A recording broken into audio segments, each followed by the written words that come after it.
Assalamualaikum warahmatullahi wabarakatuh. Ketemu lagi di OB, Obrolan Bola. Kali ini tampil di hari Kamis. Berarti masih bersama saya Ripan Pradipta.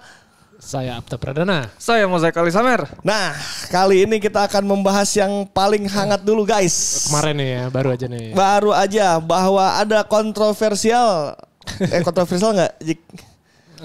Pemilihan. Ya tergantung orangnya ya. Tergantung masing-masing orang ya. Iya, tapi kalau gue cukup kontroversi karena rame banget kan dibahas kan. Iya.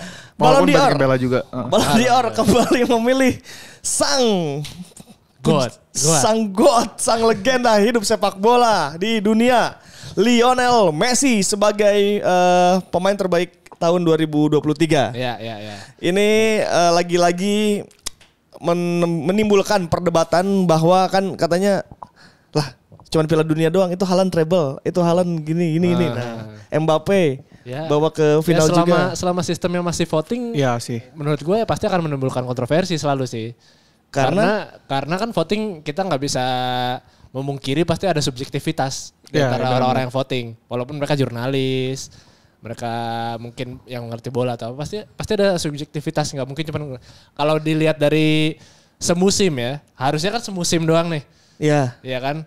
Nggak ngeliat dari misalnya Messi dulu ngapain aja apa gitu loh. Kalau dilihat dari semusim doang, dari statistik atau dari apa, harusnya kalau menurut gua adil ya karena dia kan cetak golnya berapa banyak, fantastis lah di musim itu, terus memecahkan rekor apa banyak gitu kan. Sedangkan Messi kalau selain Piala Dunia di klubnya nggak terlalu mentereng. Tapi ya bukankah kan? Piala Dunia adalah lambang supremasi tertinggi sepak bola, Bos? Tapi kan nggak cuma Messi doang di situ. Ya dan patut diingat bahwa Piala Dunia cuma berapa match. Piala Dunia ya turnamen pendek sih, turnamen pendek. Iya. Tapi maksudnya itu puncak tertingginya. Iya. Yang lain tuh Piala Dunia di sini, yang lain tuh di sini. Kalau gitu ya adainnya 4 tahun sekali aja pas Piala Dunia. Pemilihannya. Kalau tolak ukurnya jadi ya udah di situ aja. Di Piala Dunia gitu ya. Jadi memang secara kalau objektif harusnya Erling Haaland. Bahkan Pep Guardiola kan ngomong kan, dia bilang bahwa harusnya Ballon d'Or tuh dipisah. Jadi yang satu untuk Messi, yang satu baru untuk pemain lain katanya. Baru di situ mungkin Haaland bakal menang. Si Pep juga dilema masih satu, Messi anak buahnya di waktu dulu. Yeah. Haaland anak buah yang sekarang ya, dia juga mau bilang Haaland banget juga. Pasti ini takut nyinggung salah satu kan. Iya. Aman-aman aja lah gitu. Jadi untuk Ballon d'Or akhirnya setelah melalui proses voting, yang terpilih adalah Lionel Messi. Kemudian Socrates Award jatuh kepada jagoannya si Ojek, Vini Junior. Itu Socrates Award tuh apa? Jadi Socrates Award ini untuk yang peduli dengan lingkungan atau dengan sesama gitu loh. Ya, karena kan Vini di Brazil buat kayak sekolah gitu kan untuk anak-anak. Dia kalau nggak salah baru dari tahun 2022 deh. Pertama tuh Sadio Mane dulu yang dapetin. Oh, Mane udah dapet duluan. Pertama kali. Nah sekarang berarti si Vini Junior. Kalau di Indonesia ada nih Mark Lok yang dapet nih pasti. Dia membuat sekolahan soalnya. Kalau pas pandemi ada Rashford kayaknya yang dapat. Rashford bagi-bagi apa? Kan itu waktu pandemi dia ngasih makan ke. Oh iya. Gitu. Kemudian ada Muller Trophy. Women Ballon d'Or ya, cewek. Ini ada siapa? Ada ulang ya. Kemudian ada di Women Ballon d'Or ada Atiana Bonmati. Wah, ini sejujurnya saya belum pernah nonton. Pemain Barcelona juga. Oh ini pemain Barcelona Femini. Oke. Kemudian ini menarik, Lev Yashin Award. Lev Yashin Trophy kiper terbaik. Martinez setuju nggak? Emiliano Martinez. Ini yang aneh ini. Kan Lev Yashin ini khusus kiper ya? Iya. Khusus kiper yang dapat Emi Martinez. Tapi di Ballon d'Or peringkatnya Yasin Bono tuh di atasnya Martinez. Dia nomor 13, Martinez nomor 15 gitu. Oh, yang di pemain, kalau yang di kiper Lev Yashin. Iya, padahal kalau secara peringkat Ballon d'Or harusnya yang kiper paling tinggi kan Yasin Bono. Bono tuh ada di 13 ya, benar, di bawahnya Lewandowski. Tapi yang dapat Lev Yashin Emi Martinez. Nah balik lagi, kalau dia yang Ballon d'Or kan mungkin yang dilihatnya pas Piala Dunia kan. Bono kan memang tampil. Dan Emi Martinez juga di Piala Dunia bagus kan. Yang mana iya sih, benar. Dan ini ingat gak sih waktu, jadi yang menarik di Ballon d'Or ini ketika si Emi dipanggil tuh ya. Kan disorot kameramennya ngehe banget tuh. Oh yang nyorot ini, soalnya dia diputer ini kan. Cuplikan. Nyelamatin terakhir. Terus disorot ini. Siapa sih namanya? Desam. Nah, Terus dilihatin ekspresinya Mbappe kan. Tapi emang kalau itu masuk itu kemungkinannya Prancis yang juara sih. Jadi emang kalau Prancis yang juara Ballon d'Or siapa? Mbappe. Iya, Mbappe kayaknya. Tetap ya. Berarti bukan berarti yang menang Messi bukan gara-gara Messi dong. Gara-gara Emi Martinez. Iya, karena itu penyelamatan si Emi. Kiper enggak diserang. Iya. Kayak rancu gitu loh. Iya. Oke, kemudian ini Erling Haaland Gerd Müller Trophy. Penyerang terbaik. Bagaimana? Ya emang tak terbantahkan sih untuk di musim. Terbantahkan sih dengan statistiknya musim lalu ya. Karena Lewandowski ini ya nggak terlalu. Dia kan kalau dia top skor Liga Inggris, top skor Liga Champion. Oh ya treble semuanya ya. Ya walaupun di match-match besar musim lalu belum teruji sih, tapi memang secara penampilan Haaland fantastis di musim lalu. Ya dengan bukti gol dan ngebawa City treble sih itu emang nggak bisa dibantahin lah. Kemudian ada Jude Bellingham. Nah ini menarik. Lagi-lagi Copa Trophy. Copa Trophy ini pemain muda ya? Pemain muda terbaik Jude Bellingham, berarti dia dihitungnya waktu di Dortmund. Nah ini juga agak rancu nih sebenarnya. Harusnya. Kalau Copa Trophy, kan kalau ini musim lalu gitu ya hitungannya. Kan musim lalu sebenarnya di Dortmund dia, gua nggak tahu sih, nggak terlalu heboh gitu. Maksudnya hebohnya baru setelah pindah ke Madrid kan. Baru musim ini di Madrid. Iya. Jago banget emang, jago banget sih. Jago banget kalau sekarang, waktu di Dortmund kemarin. Nah makanya ini perhitungannya gimana nih gitu. Tapi sih gue nggak ini sih kalau Jude Bellingham setuju aja sih. Setuju nggak? Nggak ada nama lain soalnya. Siapa lawannya? Musiala, Jamal Musiala di Munchen. Terus pas dia naik ke podium, dia cerita, aduh gue nggak nyangka ya dulu gue sama Jamal Musiala satu. Dia sama-sama di Inggris kan? Sama-sama Inggris. Sebelum Musiala pindah ke Munchen. Dulu Jerman ya. Waktu junior gue sama Musiala katanya ini sering ngobrol kita bisa jadi pemain dunia nggak ya kita kayak ngayal-ngayal inilah ngayal. Fotonya ditampilin juga tuh ada. Masih di locker room. Dan sekarang mereka bersaing untuk mendapatkan pemain muda terbaik ya. Oke lah ya kalau Jude Bellingham hampir tidak ada perdebatan berarti gitu nggak kayak yang Messi dan Haaland. Kemudian ada Manchester City sebagai Club of the Year. Bagaimana? Oke. Ya treble mau gimana lagi. Iya. Harusnya treble sih pasti. Udah ya itu. Dan ya, kalau misalnya ngomongin Messi dengan Piala Dunia ya Liga Champions mungkin kalau misalnya Club of the Year. Nah, iya. Kemudian ada Women Club of the Year ada Barcelona. Berarti Barcelona menyabet ya kalau di wilayah sepak bola wanita mereka menyabet. Kalau di sepak bola wanita emang kayaknya Barcelona paling jago sih saat ini ya. Saat ini. Selain kan kalau dulu ada Lyon, ada ini, tapi sekarang Barcelona sih paling ini. Oke, itu dia tadi soal Ballon d'Or. Tapi ngomongin Ballon d'Or sedikit bahwa memang Ballon d'Or tuh kan selalu kayak gini ya, bahwa selalu ada perdebatan kan. Ya. Dan banyak pemain yang harusnya diprediksi menang malah enggak. Dan dengan Ballon d'Or yang tahun ini menjadi berarti salah satu pemenang Ballon d'Or yang masih bertahan di Liga Eropa cuma Modric. Ya, yang sekarang masih main. Yang masih main. Sisanya kan ya Messi udah di Amerika, Ronaldo udah di Arab, Benzema udah di Arab. Bener. Sekarang liga yang paling banyak memiliki Ballon d'Or Liga Amerika. Karena ada Messi 8. Iya. Oh iya. Udah cuma Messi 8. Jadi itu artinya juga misalnya di tahun depan ini akan sudah selesai kali ya perdebatan Messi karena Ronaldo aja udah nggak ada vote-nya, dia nggak dapat vote kan dia. Jauh banget masuk dalam 30. Udah 0 vote berarti kan? Iya. Kemudian di musim depan berarti ini akan seru karena ya Messi kayaknya udah mulai ini terakhir kali ya, terakhir ya. Tahun depan ini akan vote-nya ke baru ya, Haaland ya ke Mbappe. Nah, kita menarik bahwa era Ronaldo Messi nampaknya sudah berakhir di tahun ini kayaknya terakhir. Kecuali ada hal ajaib gitu Ronaldo atau Messi bisa berbuat sesuatu buat negaranya di musim depan. Itu mungkin bisa ada lagi kan kalau wartawan gitu kan ngelihatnya di masa lalunya dihitung lagi. Piala Eropa atau Copa America. Kita lihat tapi nampaknya eranya akan berganti dan berubah. Siapa musim depan kandidat-kandidat? Gua ya. Kalian ya. Bellingham lo ya. Bellingham gua. Sejauh ini ya. Kalau dia dapat champion dia bisa sih. Kalau dia bisa bawa Madrid champion bahkan itu. Dibandingkan dengan Vini aja di musim ini jauh lebih bagus Bellingham sih di Real Madrid. Iya, kalau Vini lagi dan melihat performa Haaland dan Mbappe kan belum terlalu segacor itu ya musim ini ya. Iya, Mbappe. Dan sekarang tuh kalau misalnya Haaland tuh kayak kalau tahun lalu mungkin orang masih kayak meracik gimana cara menghentikan Haaland kan. Kalau sekarang tuh hampir banyak klub tuh udah tahu cara menghentikan Haaland gitu. Udah mulai kebaca. Tahun depan tuh antara Bellingham atau enggak Maddison sih ya. Madison itu udah salah pilih klub dia. Tapi dia peringkat pertama sekarang Liga Inggris ya. Boleh juga Madison. Kemudian kita geser sedikit ke U17 Piala Dunia yang akan digelar 9 hari lagi. Kita akan segera menggelar Piala Dunia. Berarti? Ini kan negara. Ini kan 9. Ini sekarang 8. Kamis. 9. Kan tanggalnya tanggal 10. 10 iya bener. Ini kan tanggal 2. Tanggal 2 iya. Itu kan gimana? 1 atau tanggal 8 apa 9? Nah tergantung. Ya, tergantung lah mainnya. Pokoknya kita akan bermain tanggal 10 November. Jadi dipasin sama Hari Pahlawan. Di Surabaya lagi main. Mainnya di Surabaya di Gelora Bung Tomo. Match pertama Panama melawan Maroko. Dan match prime time-nya termasuk opening Indonesia melawan Ekuador. Bagaimana melihat sebentar lagi kita akan menggelar Piala Dunia. Kesiapannya aja deh. Kesiapannya dulu nih. Dan hawar-hawar yang terjadi di luar sana bagaimana? Kalau misalnya balik lagi ya karena gue ngulik di internet di digital kayak gitu ya. Jujur aja nih, gue nggak tahu mungkin karena lagi banyak konflik juga ya di luar lagi banyak konflik juga. Jadi memang hingar-bingar Piala Dunianya di H-9 ini belum terlalu kerasa lah. Ya. Kalau menurut gue terlepas dari dengan Asian Games iya, gitu ya. Terlepas dari banyak aktivasi kan ada trophy tour dan lain-lain kan. Ya kemarin sempat ramai soal Wika Salim.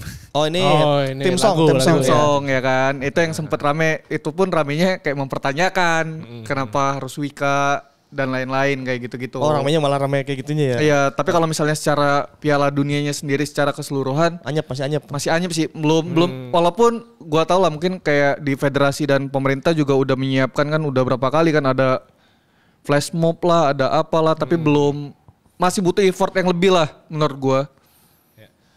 Mungkin juga karena ini kan tingkatannya U17 ya. Masih bisa dibilang masih anak-anak gitu loh. Iya, masih. Mungkin nggak bisa kita samakan dengan Asian Games yang senior atau U23. U20 lah kemarin gitu. Itu kan kalau U20 kan udah jenjang terakhir sebelum lo jadi senior gitu. U17 kan ini masih jauh banget nih. Mungkin hingar-bingar itu emang yang nggak pingin dibuat sebesar itu gitu. Karena kan mereka takut tekanan anak-anak lah masih muda gitu-gitu. Tapi yang bisa dilihat dari situ juga sih. Mungkin itu ya, itu salah satu alasan logis dan yang jelas kita akan menyelenggarakan ini sebagai event akbar pertamanya di Indonesia Piala Dunia ini walaupun Piala Dunia U17 cuman tetap aja ini event besar yang semoga lancar sampai akhir pertandingan. Iya. Tapi ngomongin lagi tadi soal hingar-bingar ya. Celakanya juga adalah gua nggak tahu ini bagus atau enggak karena mau bagaimanapun kan ada penjualan tiket dan lain-lain ya nantinya kan yang itu bisa jadi untuk sedikit tambahan lah mungkin untuk pemerintah atau mungkin dari federasi. Di bulan November itu banyak event-event olahraga lain yang dibuat sama artis. Oh iya. Bentrokan, jebret buat yang tenis, terus Vindes badminton buat Beyond Combat yang tarung. Jadi dan itu kan offline juga kan. Oh, ini bakal bentrok event ya. Iya, walaupun ibaratnya secara ini kan lebih marwahnya lebih tinggi Piala Dunia ya, tapi kan secara aset digital dan secara ini kan pasti bakal head to head. Iya, mereka udah bikin dan bagus terus dari beberapa waktu yang lalu. Tapi mungkin bisa di ininya lah, ini kan mainnya di beberapa kota nih. Sedangkan kalau acara-acara TIS itu kan pasti di Jakarta biasanya. Jadi untuk kota-kota yang terpilih juga selamat menyelenggarakan, selamat berpesta Piala Dunia. Kita bakal melihatlah perbedaan-perbedaannya kalau bagaimana SOP kalau di Liga Indonesia dan bagaimana kalau di Piala Dunia gitu. Ya semoga kalau ada VAR nggak ya di ini? Tunggu, belum tahu. Ada. Harusnya ada ya kalau Piala Dunia ya. Jadi banyak adaptasi dan pembelajaran yang kita ambil setidaknya dalam sisi penyelenggaraan lah gitu. Dari wasit lah. Oh iya wasit itu dia. Dari wasit. Kemudian tapi ngomongin tadi balik lagi soal hingar-bingar bahkan ini nanti selanjutnya ke bahasan kita selanjutnya juga. Bahkan kalau dari gue nggak tahu ngulik. Bahkan gue juga belum tahu nih pemain-pemain U17 itu ada siapa aja. Padahal kan harusnya ini udah di lock nih. Bahkan kan soalnya beberapa negara juga udah ada di Indonesia kan. Udah ada yang datang. Udah ada yang datang kan. Kayak gue baca tuh ada Spanyol, Meksiko tuh udah di Bali dia. Udah pada datang. Iya kan. Nggak tahu sekalian liburan ya. Aklimatisasi cuaca harusnya. Terus ada beberapa juga negara yang lu lihat nggak sih yang mereka di kamar yang sama dua negara yang berbeda terus main PS, main bareng-bareng kayak gitu. Berarti kan secara tim mereka udah utuh dan udah siap nih. Nah sementara Indonesia, gua nggak tahu apakah emang udah ada dan belum diumumin. Iya, rilisnya masih abu-abu nih ya.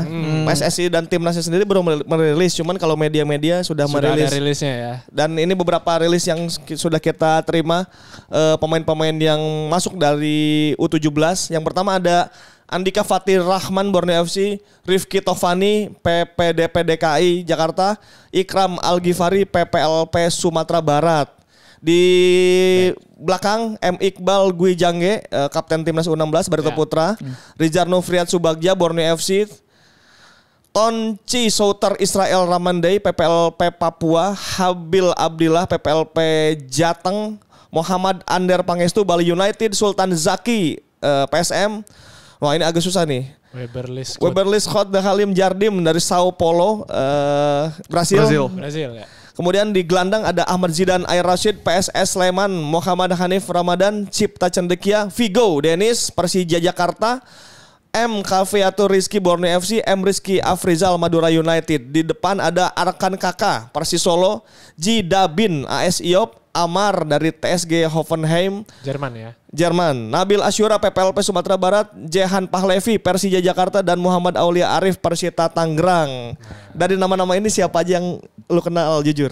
Kalau namanya sebagian besar kan masih U16 yang waktu itu juara ya. Dari kayak Iqbal, Arkan Kakak, habis itu ada Sultan Zaki, Vigo, tim-tim yang udah yang juara kemarin. Namanya dulu pemain-pemain gede semua kan kita waktu awal, wih namanya pemain Eropa semua. Iya, ada Vigo ya.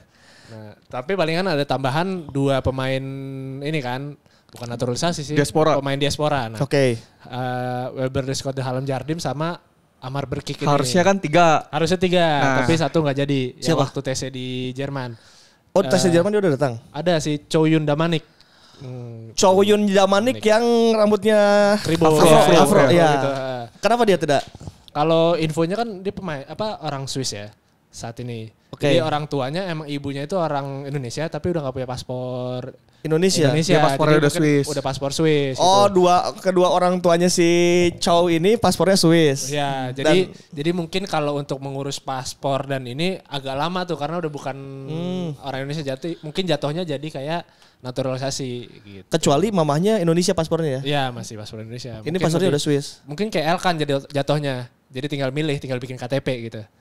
Jadi dipastikan Chow Yun Damanik tidak bisa tampil di U17 ya karena masih ada masalah di pengurusan administrasi berupa paspor berarti. Waktunya nggak cukup lah ya, tinggal 8 harian lagi. Jadi itu soal timnas U17. Kita doakan adik-adik Iqbal dan kawan-kawan semoga tampil enjoy. Tentunya kita tidak membebani target macam-macam dan tinggi-tinggi karena masih U17 juga. Kalau kata Villanesia, U17 itu usianya mereka jangan dulu dibebani target yang... Tapi ada beberapa pemain yang gak ada kan jadinya. Yang kayak waktu kita nonton U17 tuh ada anaknya Ricardo Salampesi. Oh Reno. Iya. Jadi gak jadi kan. Tapi ini kan masih kemungkinan juga ya. Di beberapa hari tersisa ini mungkin bakal ada perubahan-perubahan yang... Karena rilisnya belum resmi dari PSSI ya. Oke, kemudian setelah timnas ada juga Liga Indonesia yang sekarang sudah masuki putaran 2. Liga 1. Iya. Sekarang udah masuk putaran 2 lumayan ngebut karena banyak agenda di tahun depan berarti selama U17 tetap berlangsung ya? Atau berhenti ya? Nah, itu kayaknya tetap berlangsung. Ya? Tetap jalan ya. Tapi ada libur di November deket ke Desember tuh libur apa ya? Ada panjang juga tuh libur tuh. Libur Natal tahun baru kan? Ada ini kalau nggak salah setahu gue ada FIFA Match Day. Oh iya betul, sama Pilpres kayaknya ya. Untuk kualifikasi Piala Dunia ya? Iya. Berarti ini tetap jalan. Sudah ada jendela transfer dibuka berarti untuk Liga 1 sendiri. Ini adalah jendela transfer paruh musim ya. Paruh musim sudah dibuka, ditandai dengan kepindahan dari William Plym. Waduh.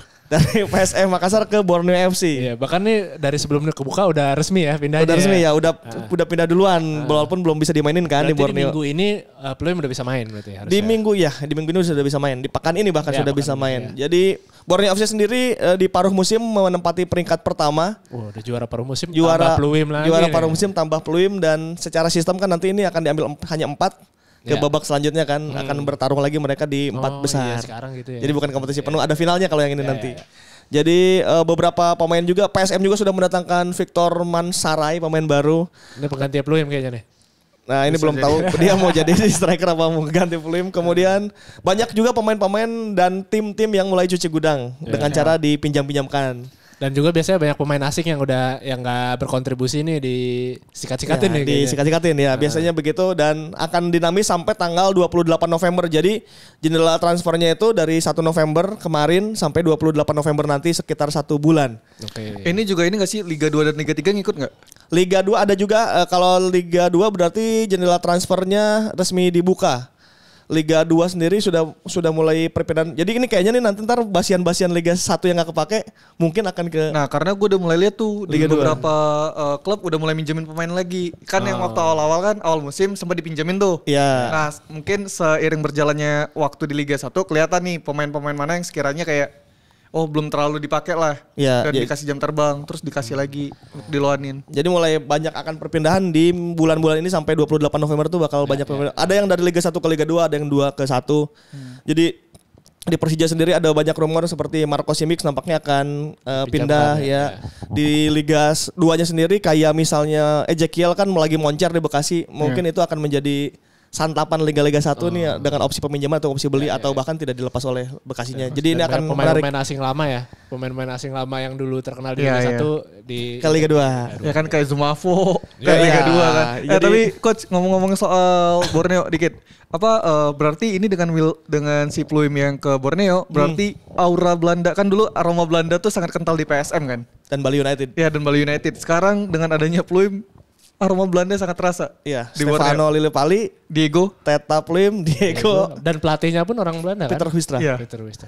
Jadi mungkin itu salah satu ini ya, ininya Belanda di Indonesia lah ya. Chemistry. Paket juara ya, chemistry juara. Karena Bali United pernah melakukan itu, kemudian juara, PSM juga pernah melakukan itu.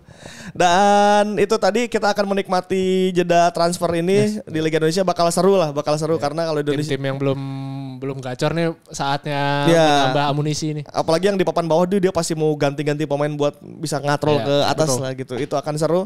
Kemudian karena tadi kita sudah membahas soal Ballon d'Or. Ya.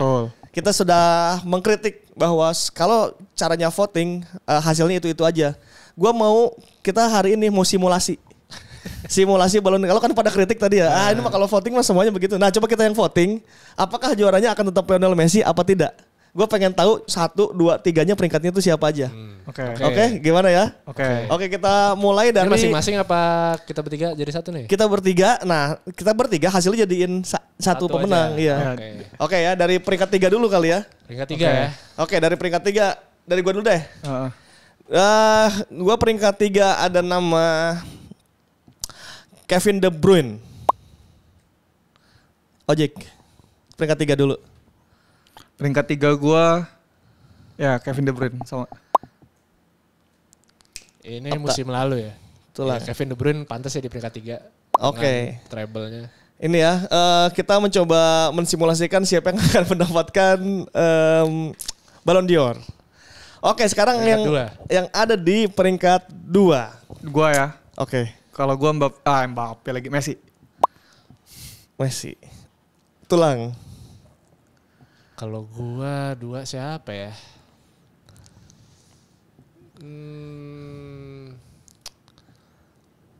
Jangan Messi deh. Ada Messi, ada Haaland, ada Mbappe, ada KDB, Rodri, Vini, Julian Alvarez, Osimhen, Bernardo. Aduh. Nah, keder kan lu kalau suruh milih. Mbappe sih gue gak apa-apa lah. Mbappe. Oke, kalau gua di posisi 2 ada Leo Messi.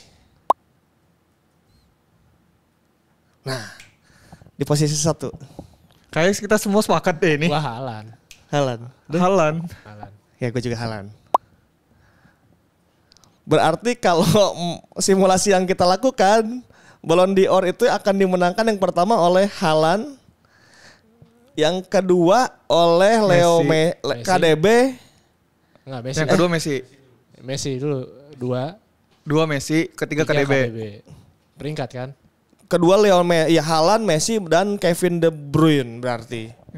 Kayak gini ya berarti ya kalau kita ya. Beda di Haaland sama tapi Mbappe kita gak ada yang milih Mbappe sih. Ada di Mbappe satu. Gue pilih kedua. Tar dulu. Ini yang keduanya KDB apa Messi sih? Kan ini KDB 3 pilihan. Tapi kan KDB di peringkat 3. Oh, jadi Messi ya. Jadi Haaland, Messi KDB kalau versinya versi simulasi kita. Nah, buat sobat sporty yang mau coba bikin simulasi, cobalah bikin simulasi di 3 sampai 5 orang siapa Ballon d'Or versi kalian. Versi kalian nanti tulis di kolom komen karena mungkin simulasinya kita beda-beda nih. Iya. Dan untuk di simulasi pasti subjektivitas juga sih.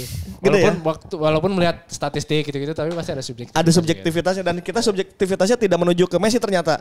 Nah, menarik nih kenapa lu nggak menuju ke Messi subjektivitas? Kalau gue merasa udah lewat aja sih, terlalu dipaksakan gitu loh kayak untuk tetap ada Messi di situ. Walaupun dia Piala Dunia ya? Ya walaupun Piala Dunia dia oke, tapi menurut gue perannya banyak dibantu sama yang lain, nggak Messi doang gitu loh. Gitu. Oke, kalau lu kenapa tidak bersubjek ke Messi? Karena kalau misalnya Haaland teruji di 3 kompetisi lah setidaknya ya. Messi kan cuma di 1 kompetisi di Piala Dunia, pun itu Piala Dunia ya. Dan iya. Maksudnya di Argentina kan ada Emi Martinez, ada Di Maria, ada Romero, ada Enzo yang saat itu bagus banget kan. Gitu. Dan mereka memang sangat membantu Leo Messi itu sendiri. Leo Messi gitu loh. Jadi bukan peran Leo Messi sendirian doang. Gitu. Jadi itu dia soal Ballon d'Or dan lagi-lagi muncul perdebatan soal Ronaldo yang wah ini kenapa nih abang gua nggak masuk? Ya gimana lagi? Ronaldo kemarin sempat ini juga kan, abis Messi juara. Terus ada reporter Madrid atau apa gitu yang kayak Messi tuh musuhnya cuma menang 5 gitu terus atau apa gitu komen di Instagram. Terus si Ronaldo komennya pakai emot ketawa. Aduh. Jadi memang Ballon d'Or lagi-lagi cukup seru karena dulu juga 2010 pernah ada Schneider yang kita bahkan menyangka dia akan dapat Ballon d'Or cuman tidak bisa dapat juga. Walaupun dia treble di Inter dan masuk final Piala Dunia saat itu membawa Lewandowski juga waktu Lewandowski Ribery 2013 jagonya Ribery betul. Dan itulah dinamika sepak bola Eropa bagaimanapun tetap akan ada satu pemenang dan tetap akan ada satu cerita. Selamat untuk Lionel Messi meraih Ballon d'Or. Selamat. Bisa dipamer-pamerin nanti ke Amerika seluruh jagat Amerika bahwa logo Inter Miami udah ganti coy. Ganti apa? Coba lihat dari Instagramnya Messi. GOAT tulisannya Anjay yang ngasihnya David Beckham lagi nih. Iya pas banget tuh ya sengaja udah. Nah itu kan Miami kan 2. Nah itu tuh gambar kambing 2. Terus di atasnya tuh tulisannya GOAT. Oh ada GOAT-nya ya. Tetap aja Inter bukan. Oh iya Lionel. Oke boleh deh kalau begitu. Nih, pertama kali orang di MLS ngeliat Ballon d'Or kayaknya nih. Iya. Ballon d'Or mampir ke Amerika. Iya. Dia bilang Ballon d'Or yang gak ribut tuh cuma ketika Benzema dan Modric menang coy. Enggak juga sih. Waktu Modric siapa? Itu ribut deh kayaknya. Modric kayaknya waktu itu juga rame deh. Waktu Benzema enggak ada. Modric kayaknya waktu zaman Ronaldo gitu-gitu juga tetap.